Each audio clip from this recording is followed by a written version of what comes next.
सुस्वागतम. मुरंबा मालिकेच्या आजच्या भागामध्ये आपण पाहणार आहोत की रमा आता अक्षय समोर तो रेवा आणि त्याच्या प्रपोजचा फोटो धरत म्हणते की हे सर्व काय आहे आणि मला सांगा ना, हे सर्व खरं आहे का? तेव्हा अक्षय म्हणतो की हो, हे खरं आहे. ती ऐकून रमाला मोठा धक्का बसतो.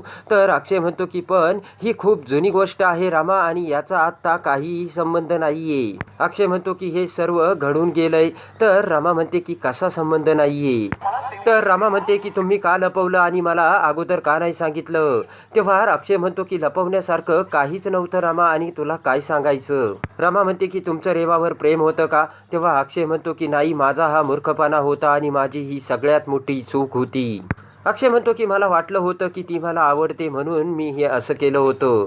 अक्षय म्हणतो की मला प्रपोज करून वाटलं की मी तिच्यासोबत लग्न करेल, पण माझ्याकडून घडलेली ही माझी सर्वात मोठी चूक असल्याची आता अक्षय रमाला सांगतो. तेव्हा रमा म्हणते की प्रेमाच्या नात्याचा अर्थ तुम्हाला नाही माहिती, आणि हे तुम्हीच कसं ठरवलं? रमा म्हणते की तुमचं जरी प्रेम होतं तरी मला त्यावेळेसच सांगायचं ना. तेव्हा अक्षय म्हणतो की रमा, मला भीती वाटत होती. तर अक्षय म्हणतो की मला भीती वाटत होती की तुझा गैरसमज होईल, आणि अक्षय रामाचा चेहरा धरू लागतो. तर रमा अक्षयला ढकलते आणि म्हणते की तुम्ही मला सांगितलंच का नाही? रमा म्हणते की माझं तुमच्यावर खरंच खूप प्रेम आहे, तर तुम्ही रेवावरती प्रेम केलं आणि मला फसवलं. रमा म्हणते की तुमचं रेवावर प्रेम होतं आणि तुम्हाला मी नाही तर रेवा आवडत होती, आणि तुम्हाला तिच्यासोबत लग्न करायचं होतं, तर का नाही केलं मग? रमा म्हणते की तुम्ही का लपवलं माझ्यापासून? तर अक्षय रडतच म्हणतो की चुकलं रमा माझं. तर अक्षय म्हणतो की मला भीती वाटत होती आणि म्हणून मी तुला सांगितलं नाही. तेव्हा असं काही नाही आहे रमा. तर रमा म्हणते की असंच आहे. तर रमा म्हणते की मला माहीत होतं की तुम्हाला रेवा आवडते आणि तुमचं तिच्यावर प्रेम आहे, आणि रेवासुद्धा असं काही वागत होती की त्यामधून सुद्धा मला कळत होतं. रमा म्हणते की पण मी त्याकडे दुर्लक्ष केलं आणि मी तिला ठामपणे सांगत होती की आमचं एकमेकांवर खूप प्रेम आहे. छाती ठोकपणे मी तिला सांगत होते की त्यांचं माझ्यावर खूप प्रेम आणि विश्वास आहे. तेच रमा म्हणते की तुम्ही माझ्यावरती असा गैरविश्वास दाखवला आणि त्याच विश्वासाने मला पांगळं बनवलं. अक्षय म्हणतो की रमा माझं ऐक, ती फक्त नाटकं करते.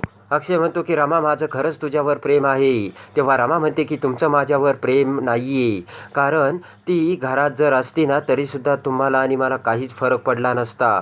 तर रेवा म्हणते की प्रत्येक वेळेस तुम्ही पाठीशी घालून माझ्यावर दया केली, कारण तुमच्या मनात अपराधी भाव होता.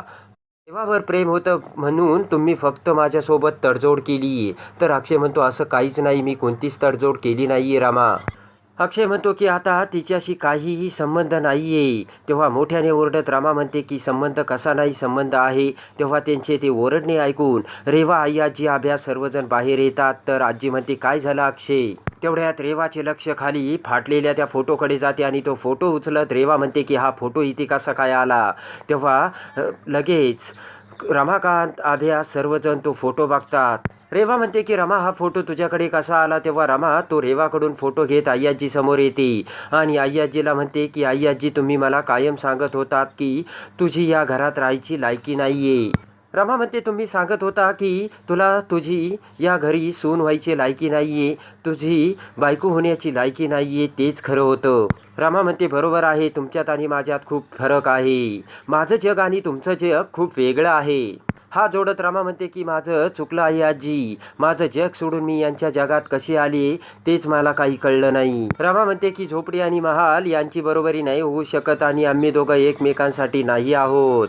तेव्हा ते ऐकून आभ्याच्या डोळ्यात पाणी आलेले असते. तर सीमासुद्धा तिथे येत रमाचे बोलणे ऐकत असते. रमा म्हणते की आई आजी, आमच्यातलं अंतर कधीच कमी नाही होऊ शकत. तर लगेचच अक्षय हा रमाला समजावू लागतो आणि रमाला धरतो, पण रमा ही अक्षयला दूर ढकलते. तेव्हा लगेच आई आजी म्हणते की एक मिनिट, या फोटोतील सत्य रमाला समजलं तर, म्हणून हे सर्व चाललंय. तेव्हा आजी म्हणते की रमा, ही गोष्ट मला तुला कळू द्यायची नव्हती आणि अक्षयलाही कळू द्यायची नव्हती. तेव्हा अक्षय ओरडत म्हणतो की आजी बस ना आता. तर आई आजी म्हणते की मला काही कळत नाही, हा फोटो रमा तुझ्यापर्यंत कसा पोहोचला?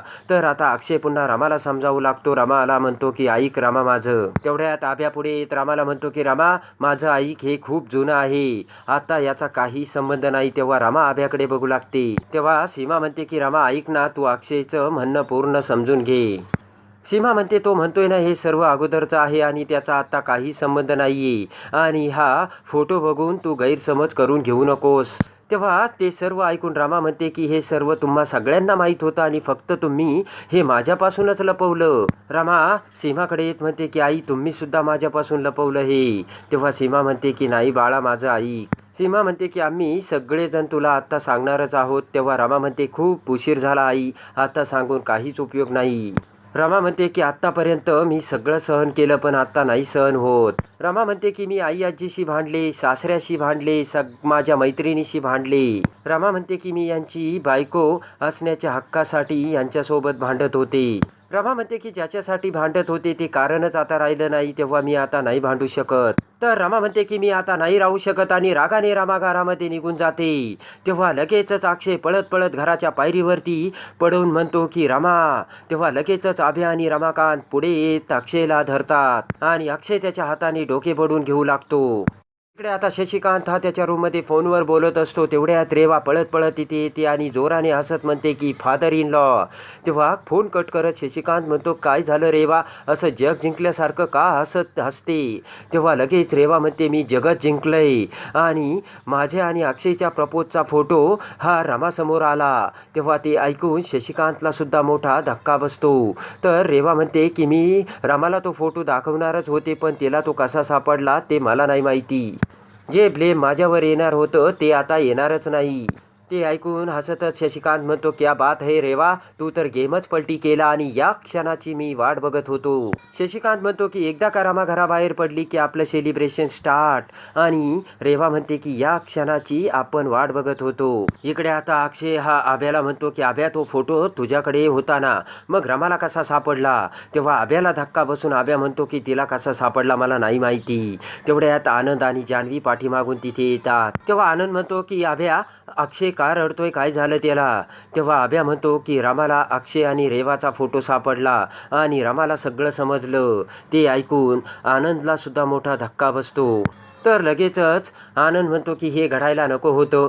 तर इकडे आई आजी विचार करते की बरं झालं हे घडलं, अक्षयला आता याचा त्रास होईल पण नंतर त्याला आनंदच होईल. तर आता इकडे रमा तिच्या साड्या भरत असते आणि रमा विचार करते की यांचं रेवावर प्रेम होतं आणि माझ्यासोबत लग्नाचं हे सर्व नाटक होतं. तर तेवढ्यात लगेच सीमा तिथे येत रमाला म्हणते की रमा माझं चुकलं, मी तुला हे अगोदरच सांगायला पाहिजे होतं, त्याबद्दल मला माफ कर.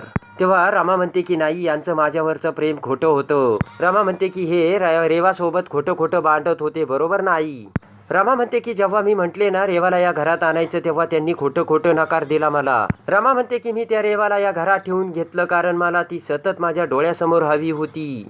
तर लगेच सीमा म्हणते असं काहीच नाहीये. तेव्हा रमा म्हणते की आमच्यात आजपर्यंत काहीच नाही घडलं. रमा म्हणते की मला वाटायचं की हे मला नाकारतात. कडे रमा म्हणते की मी खूप दुर्लक्ष केलं. तर लगेच रागाने रमा तो फोटो आपल्या हातात घेते आणि कपड्यांची बॅग आवरते. तेव्हा हात जोडत सीमा म्हणते की रमा मी तुझ्या पाया पडते, असं नको ना करू. तेव्हा रमा म्हणते की आई तुम्ही नका हात जोडू, मीच तुमच्या समोर हात जोडते, तुम्ही असं नका बोलू. रमा म्हणते की हे सगळं काय होऊ राहिलं हे मला माहीत नाही आता, पण मी इथे आता नाही राहू शकत. रमा म्हणते की मी आता इथे राहू शकत नाही, हे नातंच खोटं आहे आई. तर सीमा म्हणते की माझं एकदा ऐक ना रमा, मी अक्षयला बोलून घेते, तू एकदा अक्षयसोबत बोल आणि मग तुम्ही ठरवा काय करायचं तुम्हाला ते, मग मी नाही मध्ये पडणार तुमच्या. तर लगेचच रमा ही त्या फोटोकडे बघू लागते. रमा तो फोटो समोर धरत अक्षय आणि तिच्या फोटोकडे सुद्धा बघू लागते. भिंतीवर टाकलेला तो अक्षय आणि तिचा फोटो बघून रेवाच्या डोळ्यात अश्रूंच्या धारा वाहत असतात. त्यानंतर आता रमा तिची बॅग घेऊन बाहेर येते आणि लगेचच म्हणते की आता खूप उशीर झालाय आणि वेळ निघून गेली, मी आता या घरात नाही थांबू शकत आई. त्यानंतर रमा ही तिची बॅग घेऊन तेथून जाऊ लागते. तर अक्षय हा पुन्हा रमाच्या पाठीमागे येऊ लागतो, पण त्यावेळेस खूप उशीर झालेला असतो आणि रमा अखेर मुकादमाचे घर सोडून तिच्या माहेरी आलेली असते. त्यानंतर लगेचच रमा ही कावेरीला सर्व हकीकत सांगू लागते आणि म्हणते की आई यांचं माझ्यावर खरंच प्रेम नाहीये. तेव्हा मंगला मावशी आणि पंकजसुद्धा रमाचे ते बोलणे ऐकत असतात. रमा म्हणते की यांचं माझ्यावर प्रेम नसून यांचं खरं प्रेम रेवावर आहे. तेव्हा रमाचे ते बोलणे ऐकून कावेरी मंगला मावशी आणि पंकज यांना मोठा धक्का बसतो. तर आता लगेचच पंकज आणि मंगला मावशी पुढे येऊन रमाला समजावू लागतात आणि कावेरी देखील समजावू लागतात असं काही नाही आहे. लगेच कावेरी म्हणते की मी जावई बापूंना आत्तापर्यंत ओळखते, हा सर्व तुझा गैरसमज आहे रमा. तेव्हा रमा म्हणते की हा गैरसमज नसून सत्य आहे आणि रमा आता कावेरीला तो फोटो दाखवते. तेव्हा ते सत्य ऐकताच कावेरीला सुद्धा मोठा धक्का बसलेला असतो. तर आता रमा आणि अक्षय एकमेकांपासून दूर झालेले असतात खरं, पण रमा आणि अक्षय आता कोणत्या नात्याने एकत्र येतात आणि कोण रमा अक्षयला एकत्र आणते हे बघण्यासाठी आणि मुरंबा मालिकेच्या डेली अपडेटसाठी आपल्या चॅनलला लाईक करा, सबस्क्राईब करा.